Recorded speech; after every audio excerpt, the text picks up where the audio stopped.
ये दो प्रकार की क्या है सेवकाई है, याजक और राजा, और दोनों ही एक दूसरे से क्या है जुड़े हुए हैं। याजक सेवकाई का मतलब क्या है कि जब हम उपवास करते हैं, जब हम प्रार्थनाएं करते हैं, वचन में समय बिताते हैं, आराधना करते हैं, ये याजकीय सेवा है। और राजा क्या है, राजा की सेवा शुरू होती है याजक की सेवा करने के बाद। राजा क्या करता है, राजा डिक्लेयर करता है, कमेंड करता है, घोषणाएं करता है। क्या करता है, घोषणाएं करता है, आज्ञाएं देता है। राजा क्या देता है, आज्ञाएं देता है। विश्वासियों के साथ समस्या क्या है, घोषणाएं सिर्फ घोषणाएं करनी है, याजकीय सेवा नहीं करनी। ये कभी नहीं हो सकता, ये दोनों साथ साथ चलती है। याजक और राजा दोनों ही मिनिस्ट्री क्या करती है, बोलो साथ साथ चलती है ना। मैं आपको बताना चाहता हूं, आपकी घोषणाएं उतनी ही पावरफुल होगी जितनी पावरफुल आपकी याजकीय सेवा है। घोषणाएं कितनी पावरफुल होगी जितनी आपकी क्या है याजकीय सेवा। मैंने कुछ लोगों से पूछा कि अब आपको टंग्स में प्रे करते हुए कैसा अनुभव होता है। तो कुछ लोगों के ये गवाही थी, वो कहते कि जब हम घोषणाएं करते थे पहले मुंह से निकलती थी, अब घोषणाएं करते वो दिल से निकलती है, भीतर से निकलती है। हेलो, समझ में आ रहा है क्या? ठीक है, तो हमें दोनों में बढ़ना है, याजक सेवा में भी और राजा सेवा में भी।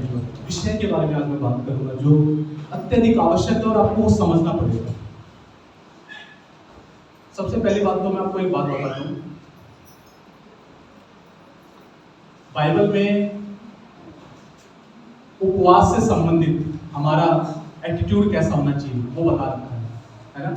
मत्ती रचित सुसमाचार उसका 6वां अध्याय उसका 16 से पढ़ना शुरू कीजिए। ध्यान से सुनना कि उपवास के टाइम पे हमारा एटीट्यूड कैसा होना चाहिए। जब तुम उपवास करो, जब तुम क्या करो, यहां पर नहीं लिखा हुआ अगर तुम उपवास करो, यहां पर क्या लिखा हुआ है, जब तुम। कहने का मतलब क्या है कि ऑप्शनल नहीं है, करो तो ठीक है, ना करो तो कोई दिक्कत नहीं, ऐसा नहीं है। इधर नहीं लिखा हुआ अगर तू उपवास करे, लिखा है जब तू उपवास करे। बहुत सारे लोगों को क्या लगता है उपवास ऑप्शनल है, ऑप्शनल नहीं है भाई। अगर ऑप्शनल होता तो यीशु मसीह खुद उपवास नहीं करते। अगर ऑप्शनल होता तो प्रेरित कभी उपवास नहीं करते। यानी कि ये क्या है, बोलो कंपल्सरी है, कंपल्सरी उपवास करना। अगर आप एक बिलीवर हैं, अगर आप, बाइबल क्या बोलते हैं, यीशु हमारे लिए क्या छोड़ के गया, पद चिन्ह छोड़ के गया। तो पद चिन्ह का मतलब क्या है, हमें कैसे चलना है, वो चिन्ह हमारे लिए छोड़ के गया। तो उपवास का भी क्या छोड़ के गया, हमारे लिए पद चिन्ह छोड़कर गया। तो क्या लिखा है, अगर जब तू क्या करे उपवास करे, यानी कि उपवास हर एक बिलीवर के लिए क्या है, कंपल्सरी है। और सुनिए ध्यान से, मैं लाइफस्टाइल बनाने की बात करूंगा आज जो है। मैं ये बात नहीं करूंगा कि आपने साल 6 महीने में 21 दिन का रख लिया, 40 दिन का रख लिया, 50 दिन का रख लिया, मैं वो बात नहीं कर रहा। मैं बात करूंगा आज लाइफस्टाइल बनाने की, जीवन शैली बनाने की। जीवन शैली बनाने का मतलब क्या है कि एटलीस्ट आपका वीक में, सप्ताह में कम से कम एक उपवास होना चाहिए, एक टाइम खाने के साथ ही फुल फास्टिंग। बीते दिनों मेरे को एक बात समझ में आई जो है, वो पता है क्या, जब आप एक टाइम खाने के साथ उपवास करते ना, वो ठीक है, आप प्रार्थनाओं में बढ़ते हैं, परमेश्वर आपकी प्रार्थनाओं का जवाब देता है, वो एक अलग बात है। बट अगर आपको शरीर के कामों पर जैवंत होना है तो आपको पूर्ण उपवास में जाना पड़ेगा। में जाना पड़ेगा जो केवल चाय या पानी में हो, एक टाइम चाय लिया, बाकी टाइम क्या पी रहे हैं, पानी पी रहे हैं। और मेडिकली मैं आपको बताता हूं, ये इवन शरीर के लिए भी क्या होता है, अच्छा होता है। इसलिए क्या है, आपको उपवास को क्या है, आपको लाइफस्टाइल बनाने की आवश्यकता है कि एटलीस्ट वीक में, सप्ताह में एक उपवास फुल होना चाहिए। यीशु मसीह ने जब 6वें अध्याय में बात करते हैं ना, तो 3 चीजों के बारे में बात कर रखे साफ-साफ। 3 चीजों में इंसान गिरता है ना, व्यभिचार में गिरता है, घमंड में गिरता है, पैसे में गिरता है, लेकिन तीनों का उपाय बता रखा है। व्यभिचार का बता रखा उपवास, घमंड का बता रखा प्रार्थना, लालच का बता रखा देना। तीनों से निपटने के ये 3 ही उपाय हैं। तो फास्टिंग कैसे होना चाहिए, क्या लिखा है, कपटियों के समान क्या नहीं होना चाहिए, तुम्हारे मुंह पर हाँ उदासीन ना चाहे, मतलब कि पता है सदुकी फरीसी उस टाइम पे क्या करते थे, वो उपवास रखते थे वो, और ड्रामे करते थे वो, मतलब उदास रहते, जानबूझ के उदास रहते थे ऐसे। क्या हुआ भाई, तेरा मुंह क्यों लटका? आज उपवास नहीं। क्या ना छाया रहे तुम्हारे चेहरे पे, क्या ना हो?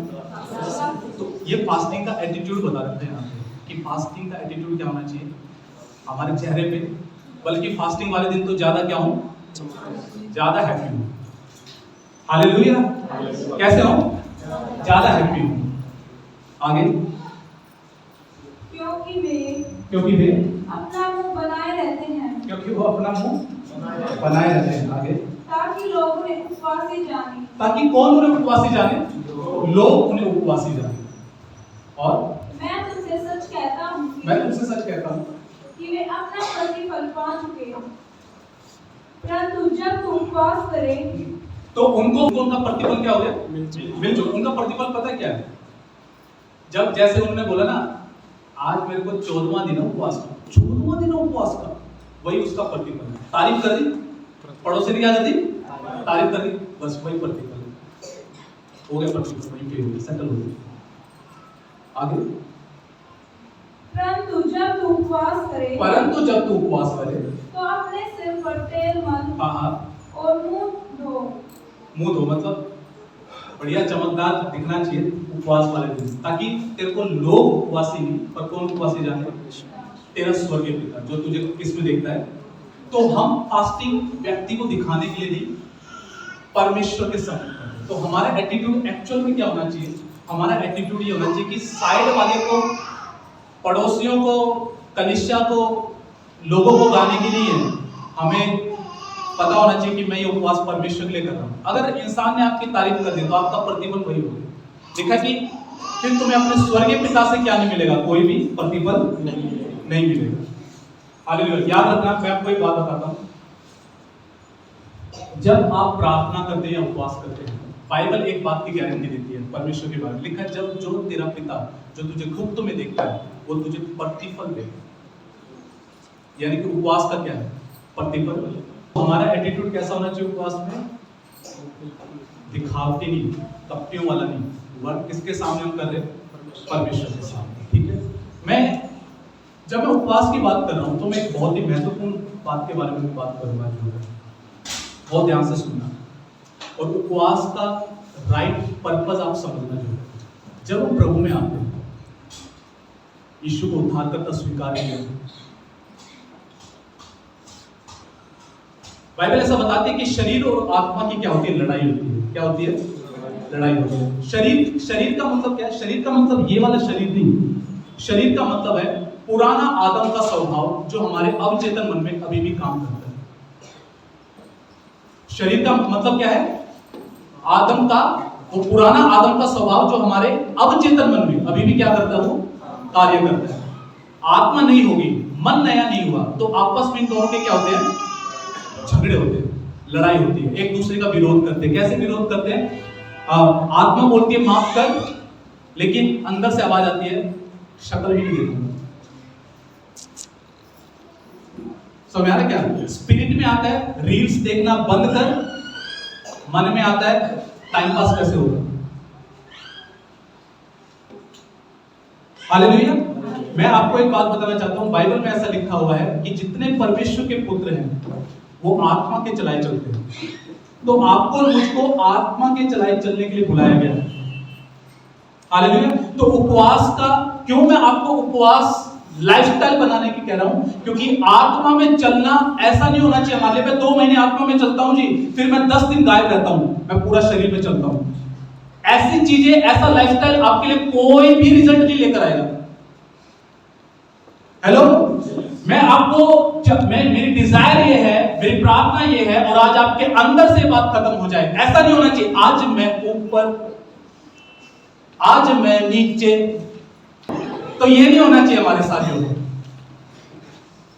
इस वजह से क्या है, हमारी लाइफ में परमानेंट कोई रिजल्ट नहीं दिखते। समझ आ रहा है क्या? आपकी लाइफ कहीं नहीं पहुंच पाएगी।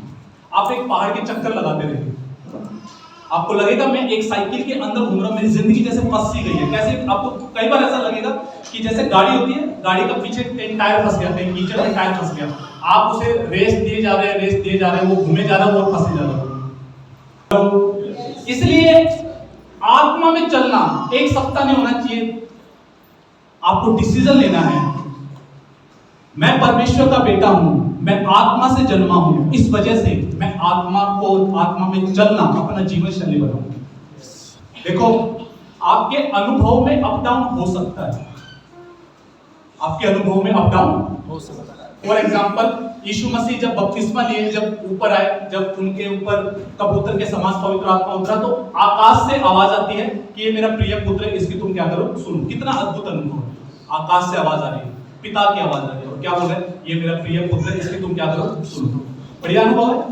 लेकिन ठीक उसके बाद ही अगला अनुभव क्या है, बाइबल ऐसा बताती है कि पवित्र आत्मा यीशु को जंगल में ले जाता है 40 दिन रात, जहां पर शैतान से पहले परमेश्वर को अनुभव कर रहा है, फिर शैतान को अनुभव कर रहा है।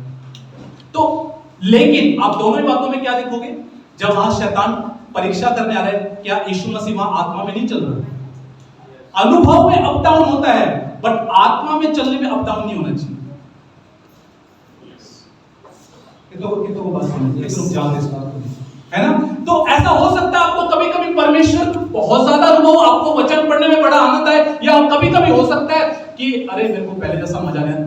अनुभव अप डाउन हो सकते हैं, बट स्पिरिट में चलना अप डाउन नहीं होना चाहिए। ठीक है, और ये नॉर्मल अनुभव है जो हम कहते हैं ना, पहले मेरे को बड़ी प्रेजेंस फील होती थी, पहले मेरे को ना वचन पढ़ने में बड़ा मजा आता था, पहले प्रेयर में ऐसा लगता था, पहले वर्शिप में ऐसा लगती थी। आजकल वैसा नहीं है। हेलो, सुनो ध्यान से, कोई बात नहीं, वो एक एक्सपीरियंस है, वो सबके साथ होता है। देखो, मैं तो इस वाले अनुभव का आदी हो चुका हूं, पक चुका हूं। आज अच्छा है, कल अच्छा नहीं लग रहा, आज अच्छा लग रहा है, कल अच्छा है, अब फर्क भी नहीं पड़ता जो है, क्योंकि मेरे अनुभव से, अपने अनुभव से नहीं, मैं परमेश्वर को जानता हूं वचन से। सो इसलिए लगातार आत्मा में चलने के लिए परमेश्वर ने हमारे लिए क्या ठहराया, उपवास ठहराया।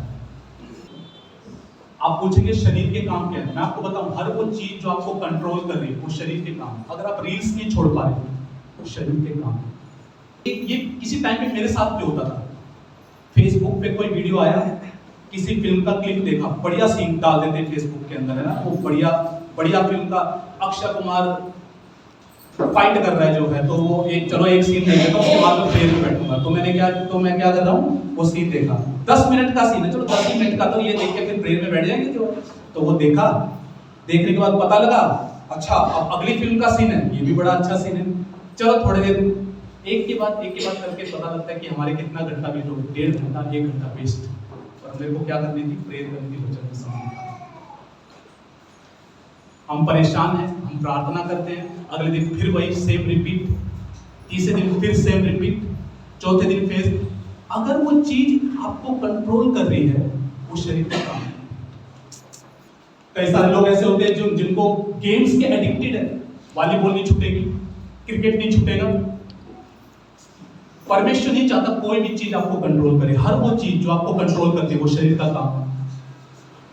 एक अमीर व्यक्ति था, बहुत अमीर व्यक्ति था, इतना अमीर होने के बाद भी जो है उसके अंदर एक बड़ी तुच्ची आदत थी, पता है क्या, चोरी करना। चोरी भी कैसे,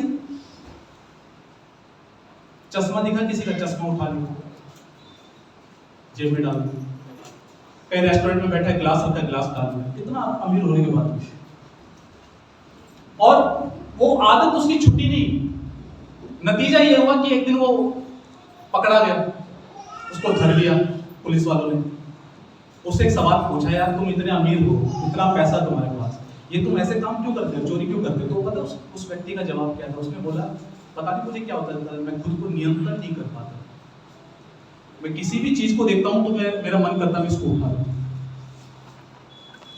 आज विश्वासियों के साथ बहुत सारी यही चीजें, बहुत सारे लोग बोलते, कई लोग बोलते मैं गंदी फिल्म में देखना नहीं चाहता मैं, बट मैं नियंत्रण नहीं कर पाता, जैसे आता मैं देखने लग जाता हूं, मेरे हाथ में फोन आते मैं परेशान हो जाता हूं। नियंत्रण है कई चीजों पर, जिन पर शरीर आप पर हैवी है, चाहे वो शराब पीना है, चाहे वो बीड़ी पीना है, चाहे वो तंबाकू खाना है, चाहे वो किसी भी प्रकार का कोई भी चीज है जो है, वो तब तक आपकी लाइफ से नहीं टूटेगी जब तक आप उपवास में नहीं जाएंगे। ये वो बंधन है शरीर के जो बिना उपवास और प्रेयर के नहीं जाएंगे। ये सब शरीर के काम है। मैं आपको बताना चाहता हूं, परमेश्वर आपको राज्य करने की अवस्था में नहीं खड़ा कर सकता जब तक आप और मैं अपने शरीर को राज्य करना ना सीखें। बाइबल बोलती है आपको और मुझको राज्य करने के लिए बनाया गया है, बट सबसे पहला राज्य तो हमारे शरीर पे होना जरूरी है। एक बार एक प्रभु के जन गवाही दे रहे थे, वो बता रहे बोले कि मेरे को ऐसा गुस्सा आता था कि बोले मैं खंजर लेके लोगों के पीछे भाग लेता था, खंजर लेके लोगों के पीछे भाग लेता था। तो वो बोले कि अगर मेरे को कहीं लड़ाई दिखती थी ना, रास्ते में कहीं लड़ाई दिखती थी तो मेरे को पता लगता था उसकी गलती। बोले कि मेरे को पता नहीं क्या होता था, मैं खंजर लेके उसके पीछे भाग लेता था।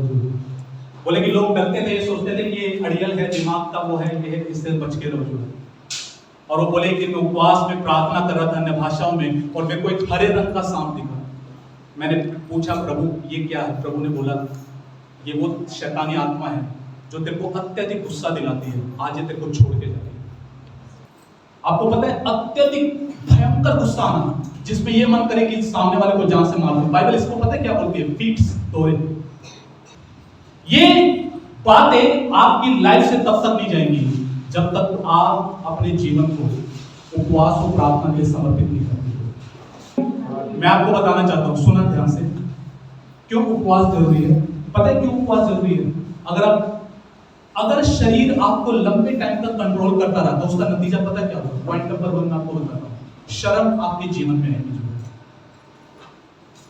लगातार शरीर अगर हमें किसी बात में नियंत्रित कर रहा है, जमाना उसे देखेगा और बेइज्जती हमारा पीछा करेगी। जबकि बाइबल बोलती है कि मैंने तुझे दोगुने आदर के लिए बुलाया। सैमसन को देखो, इतना, आप उसकी स्टोरी पढ़िएगा, मैं तो कई बार पढ़ता हूं जानबूझ के, इतना अभिषेक से भरा हुआ। और बाइबल में केवल 3 ही व्यक्ति हैं जिनके बारे में स्वयं स्वर्गदूतों ने आके प्रोफेसी की है, यीशु मसीह, यूहन्ना बपतिस्मा दाता और सैमसन। स्वर्गदूतों ने आके स्वयं बातें की है। और इजराइल के छुटकारे के लिए सैमसन को चुना गया था। एक अकेला गधे की हड्डी से 3000 लोगों को मार दिया, शेर आया शेर को फाड़ दिया, 10-10 हजार पता नहीं कितने लोगों को अकेला मार देता था। जो एक कमी थी जो उसको लेट हुई, वो कमी क्या थी? वो एक के बाद औरतों में गिरता चला गया। लास्ट में जिसके चक्कर में गिरा वो वेश्या थी। समझ आ रहा क्या? और वो वेश्या उसके शत्रुओं के द्वारा प्लान की गई थी, प्लॉट की गई थी उसकी लाइफ को बर्बाद करने के लिए। अगर आप अपनी कमियों पर जयवंत नहीं होंगे, शैतान एक दिन एक ऐसी बला को आपकी लाइफ में प्लॉट करेगा जो आपको बर्बाद करने के लिए। कितना दुखद एंड था उसका, आंखें फोड़ी गई उसकी, दुनिया उसका मजाक बना रही थी, लंबा जीना था उसको, लास्ट में उसको ऐसी प्रार्थना करनी पड़ी कि हे परमेश्वर आखिरी बल दे दे बस। याद रह गया? क्योंकि उसने टाइम रहते जो है अपनी उस कमी पे क्या नहीं किया? कार्य नहीं किया, काम नहीं किया। आप अगर टाइम रहते उन कमियों पर काम नहीं करेंगे, आप उन्हें चलने देंगे, कैजुअल लेंगे, जमाना उन्हें देखेगा और बेइज्जती हमारे पीछे। हालेलुया। ये बहाना नहीं चल सकता, हमसे नहीं होता। मुझे नहीं पता आपका खाने का कितना एडिक्शन है। मैं 1 नंबर का खाने का एडिक्टेड था, फूडोलिक था मैं जो, और खाना मैं नहीं छोड़ सकता। आप लोग बहुत आशीषित है, बहुत ब्लेसेड है, ज्यादा अनुग्रह दिखता मुझे तो आप लोगों की लाइफ में। मेरे को 7 साल लग गए, 7 साल खाना छोड़ देने। 8-8, 10-10 रोटियां खाने के बाद आंखों में नशा छा जाता था जो है, कितनी रोटियां खा जाता था। और उपवास की जब बात आती थी, उपवास का तो मेरी बहन और मेरी मम्मी तो समझ चुके थे मेरे बारे में। सुबह बोल के जाता था आज मैं फास्टिंग हूं, मेरे लिए खाना मत बनाना। तो मेरी बहन ना मेरी मम्मी को बोलती थी देखना 2 घंटे बाद आएगा। मैं जाता था ऊपर, जैसे प्लेट में बैठता, कभी छोले की खुशबू आ रही है, कभी पराठे की खुशबू आ रही है, जैसे आना शुरू, 2 घंटे प्रेयर किया, नीचे गया, मेरे लिए खाना बना। ऐसा ही होता, रह नहीं पाता।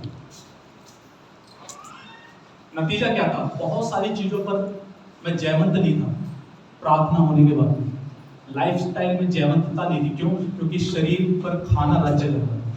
मैं आज आपको एक बात बताता हूँ, पहला आदम, जो आदम को बोला गया, जो पहला मनुष्य था, वो खाने की वजह से गिरा था। दूसरे आदम ने आते ही सबसे पहले खाने पे फतह पाई। अगर हम टाइम से, अगर हम शरीर की बातों से डील नहीं करेंगे, अगर आपको ये लगता है कि एक दिन परमेश्वर कर देगा, तो आप गलत है। परमेश्वर आपके साथ करेगा। हालेलुया। और अगर आपको शरीर पे फतह पानी है, तो आपको लाइफस्टाइल बनाना पड़ेगा, एक उपवास वीकली पानी में।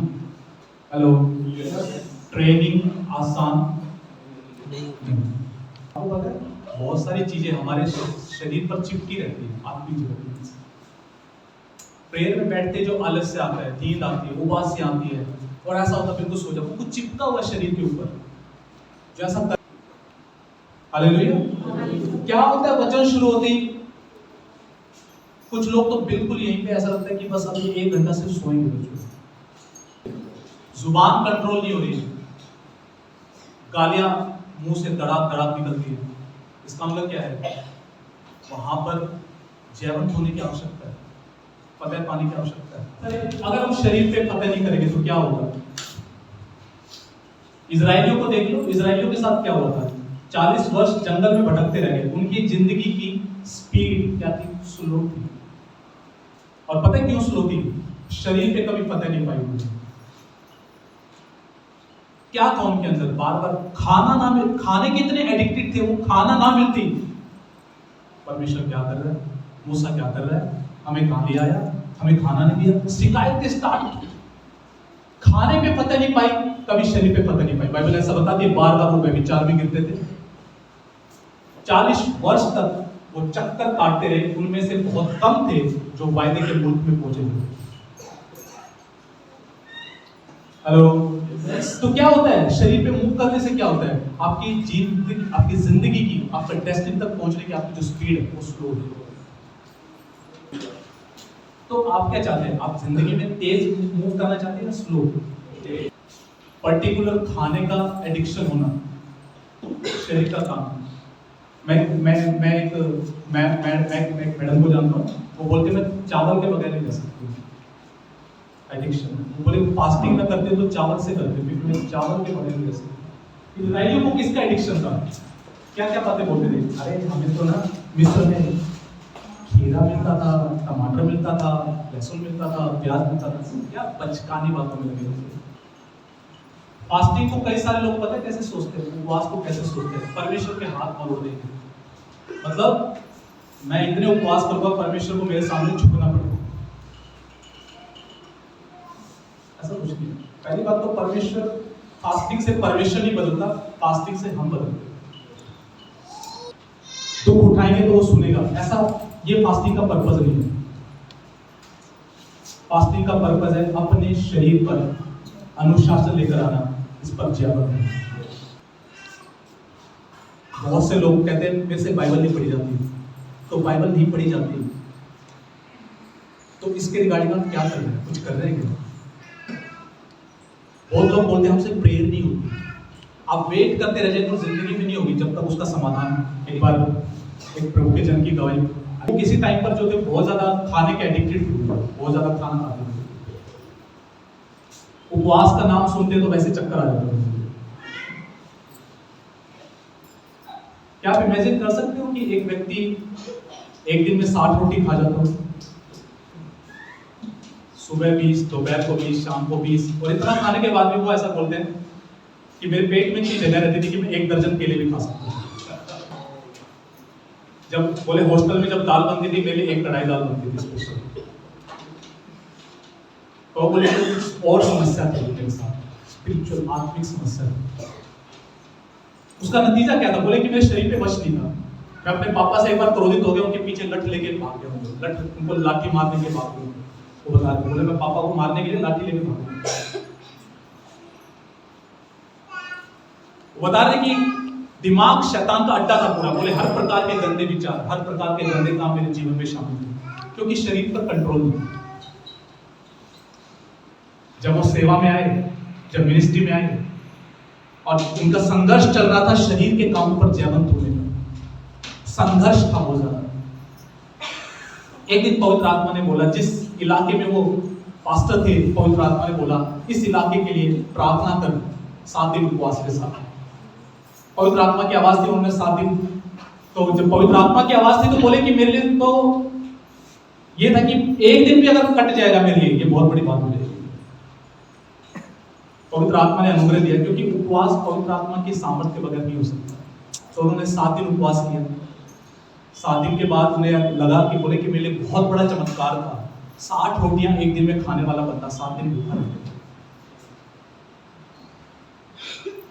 7 दिन के बाद पवित्र आत्मा ने बोला 7 दिन और बैठ, क्योंकि उनके शरीर में तो बहुत ताकत थी, जान थी। समंदर में से एक चम्मच चली जाए तो कोई फर्क नहीं पड़ता है। तो 7 दिन और पवित्र आत्मा ने बोला 14 दिन हो गए, और बोला कि इस इलाके के लिए प्रेयर करता रहे। तो उन्होंने बोला कि प्रभु बस, तो प्रभु ने बोला अभी तो तूने इस इलाके के सोए हुए कुत्तों को जगाया, अभी तो तूने आत्माओं को अभी तो तूने क्या किया यहाँ पे, अभी तो जगी है वो जो 7 दिन और कर। उन्होंने बोला कि मैं 7 दिन और चला गया, 21 दिन हो गए, और ऐसे करते करते उन्होंने पूरा 40 दिन का उपवास पूरा कंप्लीट कर दिया। उसका नतीजा क्या था, बोले कि उस दिन के बाद कभी लाइफ में गुस्सा लौट कर दिया, कभी बोले कि वो जो अड्डा बन चुका था शैतान का, गंदे विचारों का, लाइफ से खत्म हो गई। तो ऐसा कहते हैं कि वो जय, वो दिन और आज के दिन तक वो जय मेरी लाइफ में आज तक बनी है। मैं दोबारा उन चीजों का कभी गुलाम नहीं हूं। और वो 40 दिन का उपवास ऐसा नहीं एक टाइम खाने में का, वो 40 दिन का फुल फास्टिंग पानी में। खैर मैं एकदम से ऐसे उपवास के लिए जाने के लिए रिकमेंड नहीं करता, बट पहले अपनी हैबिट बनाइए, सप्ताह में एक फुल फास्ट। क्या है, मैंने देखा केरल के जो लोग हैं मलयाली लोग, क्योंकि पास्टर अधिकतर मैंने मलयाली देखे थे, उम्र पूछ लेंगे, उम्र नहीं दिखती उनकी बिल्कुल, सारे यंग। कोई बताएगा 60 साल में लगते नहीं 60 साल, कोई बोलेगा मैं 65 का हो गया, 65 की उम्र क्यों नहीं दिखती इन लोगों की जो है। उपवास फास्टिंग आपको यंग रखेगी, क्या रखेगी, यंग रखेगा, समझ आ रहा है। तो फास्टिंग एक्चुअल में आपके लिए बेनिफिशियल, नुकसान करने वाली नहीं, बल्कि आप जितना ज्यादा पानी पिएंगे उपवास में सारा जहरीला पदार्थ, जितने भी टॉक्सिन्स सब निकलेंगे। मेरा मेन मुद्दा उपवास के बारे में सिखाने का यही है, हमें शरीर पर फतेह पाना है, शरीर पर राज्य करना क्या है, सीखना। जैसे प्रेयर एक लाइफस्टाइल बन रहा है, घोषणाएं एक लाइफस्टाइल बन रहा है, उपवास को भी क्या बनाना है, लाइफस्टाइल बनाना। सो यहाँ पर एक घटना आपको सबको पता होगा ना, वो एक आदमी था जिसका बेटा कभी आग में कभी पानी में गिर जाता था, जिसको दौरे आते थे, और वो यीशु मसीह के चेलों के पास लेकर आता है। यीशु मसीह के चेले उस दुष्ट आत्मा को नहीं निकालता, यीशु मसीह आते हैं, यीशु मसीह आपको उसको निकाल देते हैं। उसके बाद उसके चेले अकेले में आके पूछते, कहते कि तूने निकाल दिया, हम क्यों नहीं निकाल पाए। तो यीशु मसीह बोलता तुम्हारे अविश्वास की वजह से, तुम्हारे अविश्वास की वजह से। तो प्रभु बोलता है, कहता है कि यह जाति बिना उपवास प्रार्थना के। तो बहुत सारे लोग क्या सोचते हैं कि दुष्टात्मा की कोई कैटेगरी है जो बिना उपवास प्रार्थना के नहीं जाती। नहीं, ऐसा नहीं है, सुनो ध्यान से। वो पता कौन सी जाति की बात कर रहा है, वो अविश्वास की जाति की बात कर रहा है। समझ आ रहा है क्या? yes. देखो दुष्ट आत्मा निकली क्यों नहीं थी, विश्वास की कमी की वजह से, ठीक है। यानी कि उनके अंदर क्या था, अविश्वास। अविश्वास की जाति, अविश्वास की क्या, जब यह जाति बिना उपवास प्रार्थना के नहीं जाती है कि ये जाति यानी कि अविश्वास की जाति जब चली जाएगी तब आप दुष्ट आत्मा को क्या कर सकेंगे। तो इसलिए मैं आपको बताना चाहता हूं, कुछ ऐसे स्पिरिट्स वो अकेले आपकी प्रार्थनाओं से नहीं जाने वाले, आपको उनके साथ उपवास को मिक्स करना पड़ेगा। आप फास्टिंग में जाएंगे, शरीर आपको बोलेगा खाना दे, फिर इसको क्या बोलना होता है, नहीं देता। आपको पता है मसीहत मॉडर्न होती जा रही है और दुनिया में फास्टिंग लाइफस्टाइल बनता जा रहा है। जिम वाले आजकल बोल रहे हैं फास्टिंग करो, इंटरमिटेंट फास्टिंग करो, 8 और 16 घंटे का वो बताते हैं 8 घंटे खाओ 16 घंटे उपवास करो। मैं आपको बताता हूँ क्या करना है। एक दिन निर्धारित कर दीजिए। एक दिन क्या कर देना है? अगर आपको लाइफस्टाइल बनाना है तो आपको एक दिन तो फिक्स करना पड़ेगा, चाहे मंडे कर दो, चाहे शनिवार कर दो, चाहे थर्सडे, व्हाटएवर, संडे लगे, जो आपको लगे, कोई सारे दिन शुभ है, जो सा आपको लगे ये दिन फिक्स आप कीजिए। पता है क्यों? लाइफस्टाइल नहीं बन पाएगा अगर आप दिन फिक्स नहीं करेंगे। जब आपके माइंड में, अगर मान लो आपने सोमवार फिक्स कर दिया तो आपके माइंड में ऑटोमेटिकली रहेगा आज सोमवार है, आज मेरा फास्टिंग, आज मेरा उपवास। आपका शरीर धर जाएगा। फिर वैसे 2-3 बार करेंगे ना, चौथी बार आपका शरीर ही आपको बताएगा आज तेरा फास्टिंग का दिन। और मैं आपको बताता हूं, जब शरीर जब काबू में आएगा, नियंत्रण में आएगा, तो पता क्या होगा? परमेश्वर की आवाज क्लियर है। पर मैं आपको बताना चाहता हूं, प्रभु में आने के बाद भी, प्रार्थना जीवन होने के बाद भी, वचन का लाइफ होने के बाद भी, जब तक उपवास मेरे जीवन में शामिल नहीं हुआ, ऐसी बहुत सी चीजें थी जिस पर मैं फतेह नहीं देख पा रहा था, जयवंतता नहीं देख पा रहा था। बाइबल में लिखा है जहां अधिक बोलना होता है वहां अपराध भी होते हैं। तो बोलने में कोई नियंत्रण नहीं आ पा रहा था। और मैं हमेशा वो नीति वचन 10-19 बहुत पढ़ता था, जहां बहुत बातें वहां अपराध, जहां बहुत बातें वहां अपराध है, जहां बहुत बातें वहां अपराध है। और मैं हमेशा प्रयास करता था मैं ज्यादा ना बोलूं, क्योंकि जहां ज्यादा बोलते हैं वहां क्या होते हैं, कुछ ना कुछ फिर बातें निकलती। तो लेकिन जब मैं फास्टिंग में गया, धीरे धीरे ऑटोमेटिकली आज मुझे वो वचन मनन करने की आवश्यकता नहीं है। मैं इनवर्डली ही ऐसा हूं कि मुझे ज्यादा बोलने की आवश्यकता पड़ती नहीं। फास्टिंग हमारे अंदर एक सेल्फ कंट्रोल जनरेट करती है, आत्मसंयम, आत्मनियंत्रण। अगर खाना ना आने की वजह से अगर मैं गुस्सा हूं क्योंकि खाना टाइम पे नहीं है और मेरे को गुस्सा आ रहा है, मैं लड़ने के लिए तैयार हूं, दैट मींस कि वो मेरे को नियंत्रण करने वाली चीज है। एक्चुअल में फास्टिंग करने का वे नहीं पता, ठीक से नहीं पता वे क्या है, तरीका नहीं पता। हाँ जी, आज उपवास में, पर उपवास है कैसा? उपवास ऐसा है, आज मैं उपवास में हूँ, मैंने सुबह उठते यूट्यूब खोल दिया मैंने, और मैंने उसमें लगा हूँ रील्स पे रील्स। आज मैं फास्टिंग हूँ। सोशल मीडिया पे भी टाइम बिता रहे, आज मैं फास्टिंग हूँ। थोड़ी देर टीवी पे कुछ आया, सीरियल आया, ना सीरियल तो मैं देखूंगा, आज मैं फास्टिंग हूँ। मैं जब उपवास करता हूँ तो मैं सबसे पहले अपनी कमियों को परमेश्वर के सामने लेकर आता हूँ और परमेश्वर को बोलता हूँ, प्रभु मैं उपवास में इस वजह से हूं कि मेरे को इन चीजों के ऊपर जय चाहिए, मेरे को जय में जीना है, मेरे को चाहिए कि ये मेरे को कंट्रोल ना करे, मैं इनको कंट्रोल करूं। समझ आ रहा क्या? भूखे पेट सारा दिन निकाल दिया और आपकी प्रार्थना नहीं है कुछ भी, या वचन में समय नहीं है, वो उपवास नहीं है, वो डाइटिंग है या भूख हड़ताल है। पास्टर के पास एक आंटी आई, पास्टर जी 40 दिन का उपवास कर लिया, प्रभु ने मेरी सुनी नहीं। उन्होंने बोला कि बोले आंटी प्रार्थना किया आपने? वो तो मैंने नहीं की। बोले आपने 40 दिन का उपवास नहीं किया, आपने भूख हड़ताल की। सो फास्टिंग का पर्पस होना चाहिए, आपके अंदर डिजायर होनी चाहिए। आज का ये जब मैंने उपवास रखा है तो मैंने भूख हड़ताल के लिए नहीं है, ये परमेश्वर के साथ बैठने के लिए, उससे सुनने के लिए, ठीक है। और पता है क्या होगा, जब आप हर वीक फुल फास्टिंग करेंगे आपको धीरे धीरे दिखेगा शरीर पर आप जयवंत होना स्टार्ट हो जाएंगे। जो चीजें आपको कंट्रोल करती है, अगर आपको सोशल मीडिया कंट्रोल करता है, रील्स कंट्रोल करती है, उपवास में आप सोच लीजिए आज 24 घंटे में रील्स नहीं देखने वाला, आज ये फोन बंद है या मैंने किसी को दे दिया ये फोन जो, इसलिए जैसे प्रेयर, जैसे अन्य भाषाओं में बातें करना लाइफस्टाइल बन रहा है, ऐसे उपवास को भी क्या करना है, लाइफस्टाइल बनना है, ठीक है।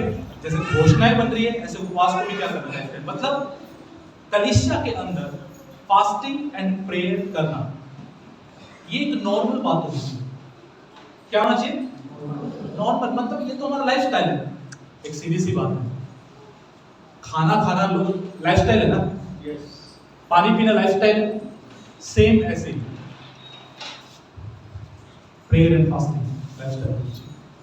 और मैं आपको एक बात बताना चाहता हूं, आप अगर किसी भी एडिक्शन में हैं, आपको लगता है ये लत मेरी लाइफ से नहीं जा रही, तो मैं आपको बताना चाहता हूं आपके लिए तो बहुत ज्यादा जरूरी है। एक प्रभु के जन है, अभी नहीं, सो चुके प्रभु, डॉक्टर पॉल यूंगी।